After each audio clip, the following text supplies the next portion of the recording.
नमस्कार, मैं हूं विष्णु सिंह और आप देख रहे हैं महाखबर न्यूज़। आज हम मौजूद हैं तुगलकाबाद विधानसभा क्षेत्र में और यहां हम बात करेंगे आज यहां के विधायक श्री सहीराम जी पहलवान के से। आइए इनसे बात करते हैं और जानते हैं यहां के समस्याएं और कई अन्य मुद्दों पर बात करेंगे। नमस्कार सर, स्वागत है आपका महाखबर न्यूज़ में। सर, पहला सवाल जो आपसे ये है हमारा कि आपका जो राजनीतिक सफ़र है उसमें क्या चुनौतियाँ आई, क्या मुश्किलों का सामना करना पड़ा आपको और किन किन चुनौतियों के बाद आपने अपना ये एक जो ओहदा है वो बरकरार रखा? देखिए, आपने शुरू करा पहलवानी से। जी मैं नेशनल लेवल का पहलवान रहा हूँ रेसलिंग में, जी सर। और उसके बाद मैंने 93 में कांग्रेस ज्वाइन की थी, जहाँ से मेरा राजनीतिक सफ़र शुरू होता है। 92-93 में मैंने कांग्रेस ज्वाइन की थी और 97 में मैं यहाँ से कॉरपोरेशन का दावेदार था। मुझे टिकट नहीं मिली, मैं इंडिपेंडेंट लड़ा और 1500 वोटों से मैंने यहाँ जीत दर्ज की। तो वहाँ से मेरा ये राजनीतिक सफ़र शुरू होता है। मैं चेयरपर्सन रहा, डिप्टी मेयर रहा निगम में। 2008 में भी मैं विधानसभा चुनाव लड़ा, 2013 में भी विधानसभा चुनाव लड़ा था मैं बीएसपी के बैनर के नीचे, लेकिन एक बार 3000, एक बार 3500 मतों से हम हार गए थे। 2014 में मैंने कांग्रेस ये आम आदमी पार्टी ज्वाइन की और 2015 में मैं करीब 35,000 वोटों से यहाँ से जीत दर्ज की थी। 2020 में फिर 20,000 से जीत दर्ज की है और जो भी है लोगों की सेवा में लगे हुए हैं। सर, जो हमारा अगला सवाल आपसे ये है कि दिल्ली सरकार हमेशा से ही जो दिल्ली के पॉल्यूशन है उस पर काम करती रहती है।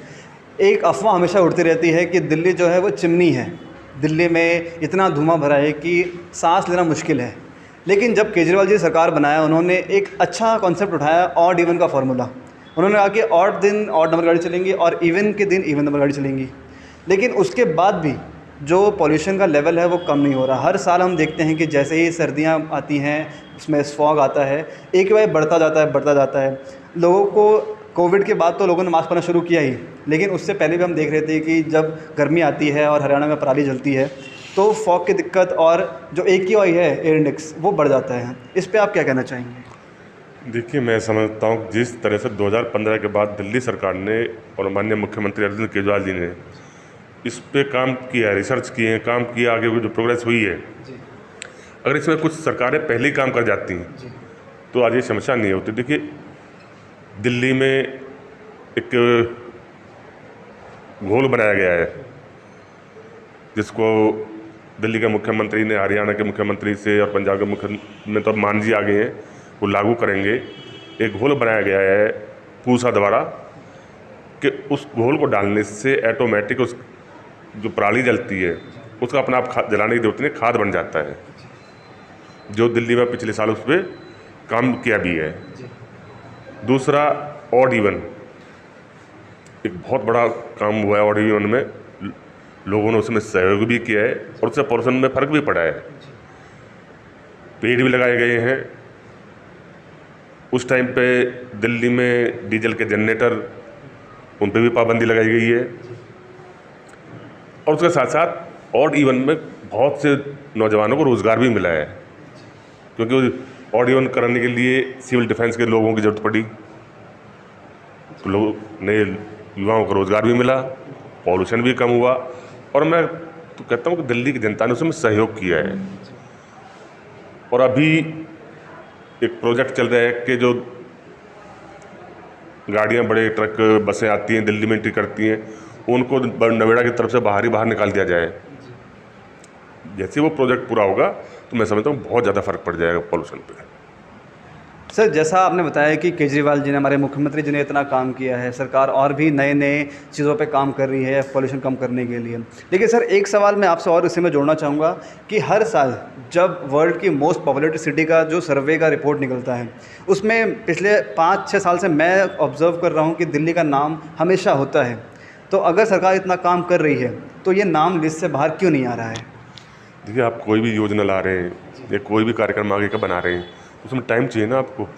तो टाइम लग रहा है, आज से सरकार काम कर रही है उस पर, और हमें उम्मीद करनी चाहिए अपने लोगों से भी और सरकार से भी कि उसे हम कंट्रोल कर लेंगे। सर विधायक जी, एक सवाल और कि जो आपका ये कॉन्स्टिट्यूंसी है, जो विधानसभा क्षेत्र है आपका ये, यहाँ पे हमेशा से हम सुनते आए हैं कि पानी की समस्या बहुत रहती है। कई बार हमने ये भी देखा है कि नलों से पानी बहुत कम आ रहा है, कई बार गंदा पानी आ रहा है। बहुत सी कंप्लेंट ये भी आती हैं कि पानी की तो इतनी किल्लत है कि पीने भर का पानी नहीं मिल रहा हमें। तो इसके लिए आपकी सरकार ने और आपने अपने विधानसभा क्षेत्र में क्या काम किया? देखिए, मैं तो साफ साफ आपने कहा है तो मैं भी साफ साफ कहना चाहूँगा कि इससे पहले 2015 से पहले यहाँ जितने भी विधायक रहे हैं उन्होंने खाली पानी के ऊपर ही राजनीति की है, पानी पे काम नहीं किया, पानी पे ही राजनीति की है। और अभी एक विडंबना की बात है कि तुगलकाबाद गांव से 93 से 93 से तुगलकाबाद गांव के ही विधायक रहे हैं। पहले 2 बार शिषपाल जी रहे, उसके बाद 3 बार रमेश बिदुड़ी जी रहे सांसद महोदय। तुगलकाबाद गांव में पीने के पानी की व्यवस्था नहीं कर पाई। आज वहाँ जाकर देखो लोगों का हाल, घर घर पानी जा रहा है। 18 इंच की पानी की लाइन डाली है मैंने, कई करोड़ रुपए की लागत से। और अभी वहाँ का जो उन्होंने कभी शिषपाल जी ने 93 के बाद एक वो यूजीआर बनवाया था, देखिए उस समय आबादी वहाँ 5000 की थी, आज वह आबादी करीब 1 लाख की। एक गांव में 1 लाख की आबादी को पानी देना छोटा काम नहीं है। वहाँ यूजीआर का विस्तार करने जा रहे हैं। 5-6 बार वहाँ के विधायक रहे उस गांव के, आज तक सीवर लाइन का आउटफॉल डालने की हिम्मत नहीं कर पाए वो। बारिश के बाद आउटफॉल का टेंडर मैंने कराया है, बारिश के बाद ट्रंक सीवर लाइन मैं डालने जा रहा हूँ पानी पे। और जहाँ पानी नहीं पहुँचा वहाँ करीब करीब हमने 200 पिछले 6 साल की योजना में 200 नए ट्यूबवेल लगा के बोर करके दिए। हर गली में पानी की लाइन डालने का काम किया है। जहाँ तक गंदे पानी की शिकायत है, देखिए हमारे यहाँ की भौगोलिक स्थिति अलग है। 3 गांव हैं, कुछ अनऑथराइज कॉलोनी है, कुछ झुग्गी बस्तियाँ हैं। अब इनमें हर जगह तो हम फैरूल से कनेक्शन नहीं दे सकते। अब सलम बस्ती है, वहाँ लोग अपनी, हमने लाइन डाल दी है, लोगों ने हमने हाई टेंट खड़े करके दे दिए, लोगों ने अपनी मर्जियों से कनेक्शन कर लिए हैं, उनको हम मना नहीं कर सकते। अब वो कई बार क्या है कि कनेक्शन टूटने पे, अब क्योंकि खारा पानी आता है बोर से, कई बार वो पाइप गल जाते हैं। उन्होंने वो पाइप गल के हमारे छोड़ के दूसरे जगह कनेक्शन कर लिया और वो उसको ऐसे ही छोड़ दिया, उसमें गंदा पानी जा रहा है। तो आती है चलती है, ये नॉर्मल चीज़ें, इसमें कोई बड़ी बात नहीं है। बाकी मैं तो कहूँगा पानी के ऊपर हमारी सरकार ने भी और हमारे विधानसभा में बहुत बड़े काम हुए हैं। विधायक जी, एक जो मुद्दा है जिस पे हर पार्टी जब भी दिल्ली में चुनाव होते हैं राजनीति करने से कतराती नहीं है, और वो मुद्दा है यमुना को साफ़ करने का। बीजेपी हो, कांग्रेस हो, कोई भी पार्टी हो, उसका ये मुद्दा हमेशा चुनाव में होता है कि जब भी हमारी सरकार आएगी हम यमुना साफ़ करवाएंगे, हम यमुना का पानी इतना शुद्ध कर देंगे कि आप जाके पी सकते हैं उसको। यही सेम जो मुद्दा है ये हमारे मुख्यमंत्री केजरीवाल जी ने भी उठाया था कि जब सरकार आएगी तो हम यमुना को साफ़ करेंगे, जितना भी उसमें कचरा है उसके लिए हम नए प्लान लेके आएंगे, उसको साफ़ करवाएंगे और बिल्कुल पेयजल बना देंगे उसको हम। लेकिन सवाल ये उठता है कि हर साल जब छठ पूजा होती है या जब गर्मी का टाइम आता है तो यमुना के ऊपर, अगर आप कालिंदी कुंज से गुजरे कभी, वहाँ देखें आप, यमुना वहाँ से बहती है, उसके ऊपर जहरीला झाग बह रहा होता है। तो सवाल ये है, सरकार कितना काम कर चुकी है अभी तक इस क्षेत्र में? देखिए सरकार लगातार सकारात्मक है, उसमें काम कर रही है। लेकिन अब दिल्ली में यमुना को हम साफ़ कर लें, दिल्ली में यमुना कहाँ से शुरू होती है? लोग जो सवाल करते हैं उनको ये भी सोचना चाहिए कि दिल्ली में यमुना कहाँ से शुरू होती है, उसी इससे पे हम काम करेंगे ना। और जो पीछे से गंदा पानी आ रहा है हरियाणा में अनऑथराइज कॉलोनियों का, उनका कारखानों का केमिकल का पानी आ रहा है, उसे कहाँ लेके जाएंगे हम, कहाँ रोकेंगे? आज जो लोग दिल्ली के मुख्यमंत्री जी से सवाल करते हैं, मैं उनसे सवाल कर रहा हूँ एक, कि दिल्ली में यमुना कहाँ से शुरू होती है? जो पीछे से गंदा पानी आ रहा है कारखानों का, अनऑथराइज कॉलोनियों का, बड़ी बड़ी नहरों में भर के, उसको कहाँ लेके जाएंगे। विधायक जी, एक जो सबसे अच्छी नीति है केजरीवाल जी की और हमारे मुख्यमंत्री जी की और आंध्र प्रदेश सरकार की, शिक्षा के क्षेत्र में एक बहुत ही महत्वपूर्ण कदम उठा रहे हैं। साथ में साथ हमारे जो एजुकेशन मिनिस्टर और डिप्टी चीफ मिनिस्टर हैं मनीष सिसोदिया जी, उन्होंने शिक्षा नीति में इतना बदलाव किया कि सरकारी स्कूल को देखने अब लोग बाहर से आते हैं। दूसरे राज्यों के सचिव आ रहे हैं, मंत्री आ रहे हैं देखने के लिए कि केजरीवाल जी अपने दिल्ली स्कूल में क्या ऐसा कर रहे हैं। तो पहला सवाल जो मेरा आपसे है कि मैं आपसे दिल्ली सरकार की शिक्षा नीति जानना चाहूँगा। देखिए, मैं कहूँगा कि दिल्ली सरकार ने एजुकेशन पे जो काम किया है वर्ल्ड में नहीं हुआ होगा। सबसे पहले एक स्कूल की अच्छी बिल्डिंग बनाई। पहले खंडर था, बच्चे का दिल नहीं करता था स्कूल में जाने के लिए, खंडर थे। सबसे पहले अच्छी बिल्डिंग बनाई, बच्चे का दिल करता है बैठने के लिए। उसके बाद हैप्पीनेस, एक्सीलेंस, इतनी योजनाएं लागू की हैं। अब क्या है, बच्चों को अपने मनपसंद का रोज़गार चुनने का भी अधिकार है उसमें। और अब 3 महीने के लिए एक स्पेशल इंग्लिश क्लासेस लगी हुई हैं। मैं पूरी दिल्ली का तो नहीं कहता, लेकिन मैं 2015 में एमएलए बना था, जब विधायक बना था यहाँ से, तो मेरे स्कूलों के यहाँ हालत खंडर थी। सीमेंट की चादरों में स्कूल चल रहे थे। 7 हायर सेकेंडरी स्कूल है मेरी विधानसभा में, 7। आज उनकी 7 की बिल्डिंग जाकर देखो, तबीयत खो जाती है लोगों की, बच्चे खुशी खुशी जाते हैं। जिन टीचरों को पहले लोग कहते थे कि भाई ये अध्यापक नहीं पढ़ाते, ये टीचर काम नहीं करते, आज वही टीचर है जिनको हम विदेशों में ट्रेनिंग दे के बच्चों को यहाँ पढ़ाते हैं। बहुत बड़ा बदलाव हुआ है। 2015 में जब हम एमएलए बने थे तो लोग हमारे पास आए थे 2015 में कि हमारे बच्चे का एडमिशन आप फला फला प्राइवेट स्कूल में करा दो, वहाँ अच्छा स्कूल है, अच्छी पढ़ाई होती है। लेकिन 2017 के बाद वही पेरेंट्स आए कि जी नहीं, अब हम वहाँ नहीं पढ़ाएंगे अपने बच्चों को, अपने दिल्ली सरकार के स्कूलों में हमारे बच्चे का एडमिशन कराओ। और हालत ये है कि हमारे यहाँ एक भी सीट खाली नहीं होती। अच्छा विधायक जी, एक और चीज़, अभी हाल फिलहाल में मिलाना ट्रम्प अमेरिका से दिल्ली का जो हैप्पीनेस करिकुलम एक्टिविटी है उसे देखने आई थी। ये एक अपने आप में एक बहुत बड़ी बात है दिल्ली सरकार के लिए, हमारे मुख्यमंत्री साहब के लिए, कि बाहर से ना केवल दूसरे राज्यों से, साथ ही साथ दूसरे देशों से वहाँ के जो प्रतिनिधि हैं वो स्कूल देखने आ रहे हैं और एक स्पेशल जो एक्टिविटी चल रही है स्कूल में, हैप्पीनेस करिकुलम एक्टिविटी, वो देखने आ रहे हैं। तो मैं आपसे जानना चाहूँगा कि ये हैप्पीनेस करिकुलम एक्टिविटी क्या है, इसमें क्या होता है? इसमें बच्चा अपनी मनपसंद से क्या करना चाहता है, टीचर उसको उसमें प्रोत्साहन देते हैं। टीचर ज़बरदस्ती उसके ऊपर कोर्स को नहीं थोपते, उसको एक गेम के तौर पे, एक खेल के तौर पे उसे पढ़ाने की कोशिश की जाती है। बहुत बड़ा प्रोजेक्ट है, कभी आप स्कूल में चलना मेरे साथ, दिखाऊंगा आपको। अच्छा, अभी जो हमारे डिप्टी चीफ मिनिस्टर हैं श्री मनीष सिसोदिया जी, उन्होंने बीच में एक कॉन्सेप्ट निकाला था कि अब जो बच्चे स्कूलों में पढ़ रहे हैं उन्हें सिर्फ रोज़गार लेने के लिए नहीं पढ़ाया जाएगा, उन्हें हम ऐसा बनाएंगे कि वो रोज़गार देने वाला बने। बीच में बिज़नेस मॉडल आया था स्कूलों के लिए कि बच्चों को बिज़नेस कैसे करना है, रोज़गार कैसे शुरू करना है, वो सिखाया जाएगा। तो मैं आपसे जानना चाहूँगा कि इसके बारे में थोड़ा सा आप हमें बताइए कि क्या है ये। देखिए, इसके लिए अलग अलग टीचर रखे हुए हैं। आप बिजनेस करना चाहते हैं, उसको बिजनेस की क्लास दी जाएगी। आप टेक्निकल इंजीनियर बनना चाहते हैं, उसको अलग से क्लास दी जाएगी। आप टीचर बनना चाहते हैं, उसको अलग से क्लास दी जाएगी। इसी को तो कहते हैं ना, एजुकेशन में जो बदलाव हुआ है, आप आगे चल के क्या करना चाहते हो, बिजनेस करना चाहते हो, जॉब करना चाहते हो, या टेक्निकल इंजीनियर बनना चाहते हो, डॉक्टर बनना चाहते हो, उसके लिए सरकार पूरी फैसिलिटी भी देती है, उसको ट्रेनिंग भी देती है, उसके साथ साथ आगे बढ़ने के लिए लोन भी देती है।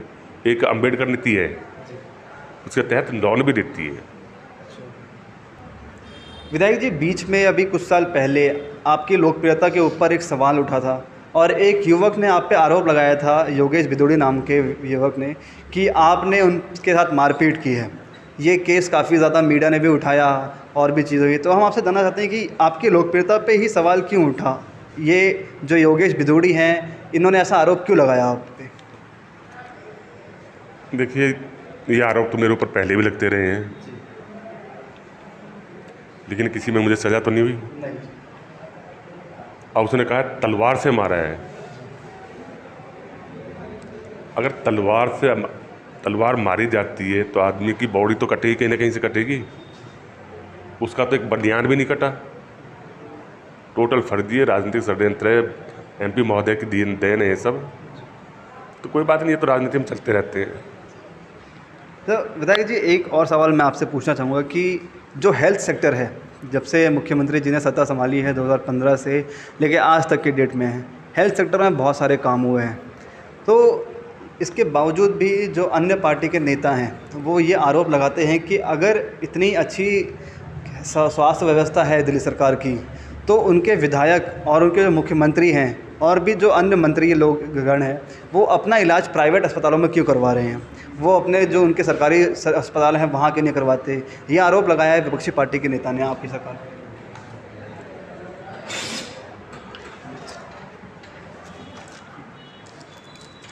ये मेरी मोहल्ला क्लिनिक की दवाएं हैं जी।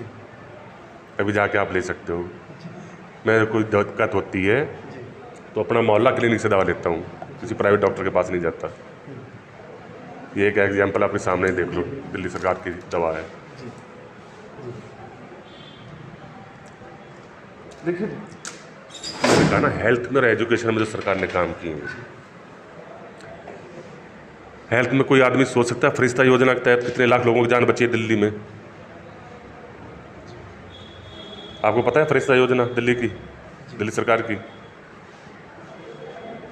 15-20 लोगों की जान तो मैंने बचाई है।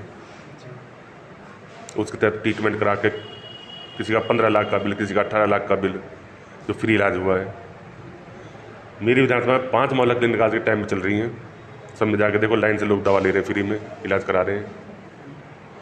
3 और बनने जा रही हैं अगले महीने। ये गरीब लोगों के लिए नहीं है।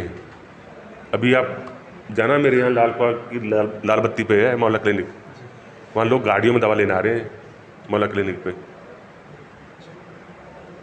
EWS कैटेगरी में पहले कितने लोगों का इलाज होता था, आज 100% इलाज हो रहे हैं। तो देखिए, विपक्ष का काम है कटाक्ष करना, पर हमारा काम है काम करना। तो कटाक्ष करते रहेंगे, हम काम करते रहेंगे। विधायक जी, एक आरोप आपकी सरकार पे और लगता है, उसमें ये कहा जाता है कि जब से आप लोगों ने बस टिकट फ्री कर दी, बिजली के बिल माफ़ कर दिए, पानी आप लोग मुफ्त पहुंचा रहे हैं, दवा आपने फ्री कर दी है गरीबों के लिए, लेकिन उसके बावजूद अन्य पार्टियां आप पे ये आरोप लगाती हैं कि आपने ये सारे जो भी योजनाएं चलाई हैं उसके बाद आपने लोगों को मुफ्तखोर बना दिया है, ना कि उनकी जीविका को सुधारा है, बल्कि आपने उसके बाद मुफ्तखोर बना दिया है। इस आरोप पे आप क्या कहना चाहेंगे? देखिए, मैं अपने उन्हीं सभी बुद्धिजीवी साथियों से कहना चाहूँगा, बुद्धिजीवी जो ये कटाक्ष करते हैं, भगवान उनको सद्बुद्धि दे। ये जो हम फ्री दे रहे हैं, दवाई फ्री दे रहे हैं, बस फ्री कर रहे हैं, इलाज फ्री करा रहे हैं, या तीर्थ यात्रा पर लेके जा रहे हैं फ्री, किसका पैसा है ये? मैं आपसे पूछता हूँ, किसका पैसा है? ये जनता का पैसा है। जनता का पैसा है ना। अगर हम जनता पे ही खर्च कर रहे हैं तो उनके पेट में दर्द क्यों है? वो भी कर सकते हैं ना, क्यों नहीं किया उन्होंने? भ्रष्टाचार। आज मेरे यहाँ से अभी आज बस आएंगी, 2 बस आएंगी, 80 आदमी आ रहे हैं तीर्थ यात्रा करके रामेश्वरम की। अगर वहाँ तीर्थ करके आ रहे हैं वो, तो मैंने पैसा दिया है क्या? जनता का पैसा है। जनता का पैसा जनता को हम वापस दे रहे हैं, तो उसमें कौन सा गुनाह कर रहे हैं? वो अपनी स्टेटों में करके दिखाए ना। और पहले तो दिल्ली तक एक मॉडल था, अब पंजाब में कर रहे हैं ना, बिजली फ्री कर दी ना, पिछले बिल माफ़ कर दिए ना, तो वहाँ कहाँ से पैसा आ रहा है? जो करप्शन लोग करते थे ना, वो करप्शन ख़त्म किया है। ये जो शब्द है विधायक जी, मुफ्तखोरी, इस शब्द से आप विपक्षी पार्टी को या जो आप पे कटाक्ष करते हैं उन्हें इस शब्द के बारे में आप क्या समझाएंगे कि इस शब्द का मतलब असली में क्या होता है? देखिए, मैं तो इस शब्द के लिए उनसे यही कहूँगा कि भगवान उन्हें सद्बुद्धि दे। वो उन मतदाताओं को गालियाँ दे रहे हैं जिन्होंने उन्हें वोट दे के बनाया है। हाँ, उनको शर्म आनी चाहिए। मैं तो ये कहूँगा, शर्म आनी चाहिए। कि एक आम नागरिक के लिए, एक आम मतदाता के लिए वोट उन्हें भी तो दिए लोकसभा में, इसीलिए तो वो बैठे थे राज्यसभा में, लोकसभा में। आज उन मतदाताओं का वो बेइज्जती कर रहे हैं। सर, हर बार हम देखते हैं कि जो प्रहलादपुर का पुल है, वहाँ पे अंडरपास में हमेशा बरसात में पानी भर जाता था। इतना पानी भर जाता था कि बस, कारें सब डूब जा रही हैं। इस बार ऐसा कुछ नहीं हुआ। मैं आपसे जानना चाहूँगा कि ये कारनामा आपने कैसे किया? देखिए, इसमें तो मैं दिल्ली के मुख्यमंत्री माननीय अरविंद केजरीवाल जी का, उप मुख्यमंत्री जी का धन्यवाद करूँगा और अपने PWD के जो अधिकारी हैं उनका भी धन्यवाद करूँगा, क्योंकि ये समस्या आज की नहीं थी। अभी एक ट्वीट पढ़ा था मैंने नेता विपक्ष का, रामवीर सिंह बिदुड़ी जी का। वो अपने सक्सेना जी LG महोदय हैं जो परसों उनका धन्यवाद कर रहे थे कि इस पुल में पानी नहीं भरा। LG महोदय का बहुत बहुत धन्यवाद। मैं नेता विपक्ष से पूछना चाह रहा हूँ कि LG महोदय तो अभी पिछले हफ्ते 15 दिन में आए हैं। ये काम तो 3-4 महीने से चल रहा था, तो इसमें LG महोदय की क्या भूमिका आ गई? और वो उनका धन्यवाद करने के बजाय अपने गरबा में जाके ना 3 बार विधायक रहे हैं यहाँ से, वो खुद जो पिछली बरसातों में वहाँ नाव लेके आए थे कि देखो यहाँ नाव से लोग चल रहे हैं दिल्ली की सड़कों पे। तो आज मैं उनसे जानना चाहूँगा, 3 बार वो खुद यहाँ विधायक रहे हैं, उन्होंने कभी सोचा कि समस्या का क्या समाधान है? पिछले 5 साल से हर बारिश में मेरे वॉलंटियर, मेरे पार्टी के वर्कर, हमारे जिम्मेदार साथी और हम हर साल वहाँ जाके देखते थे कि क्या इसमें पॉसिबल है, क्या हो सकता है। हर साल बारिश से हम जाके हम रिसर्च करते थे और आज तकरीबन 3 करोड़ के ऊपर की लागत से वहाँ 700 HP के पंप लगाए गए हैं। पूरा STP प्लांट बनाया गया है। 3-3 फुट की लाइनें ले जाकर नाले में डाली हैं। मैं तो इसलिए धन्यवाद करता हूँ सरकार का, अपने PWD के अधिकारियों का, कि इतनी बारिश होगी आज तक 1 फुट से ऊपर पानी नहीं हुआ। ऑटोमेटिक पंप, अगर 1 फुट से ऊपर पानी आएगा तो पंप अपने आप काम शुरू कर देंगे। सोचते ना वो भी।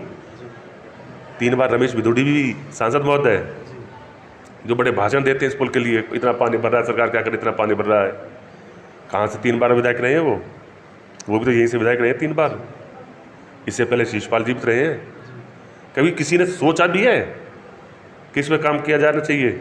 नहीं, सोचा ही नहीं कभी भी। अब ये बार अब बोले ना सांसद महोदय स्टेज से क्या बोलेंगे? लोग पूछेंगे नहीं कि 3 बार वहाँ से आप विधायक रहे हो, 2 बार वहाँ से सांसद रहे हो, आपने उस प्रोजेक्ट पर कितना काम किया है? तो देखा आपने, ये थे हमारे साथ तुगलकाबाद के विधायक सहीराम पहलवान जी। इन्होंने हमारे सभी सवालों के जवाब बहुत ही बेहतरीन से दी। और अगर आप हमारे चैनल पर नए हैं तो आप इसे सब्सक्राइब कर लें और इस वीडियो को ज़्यादा लाइक, कमेंट और शेयर करें। धन्यवाद।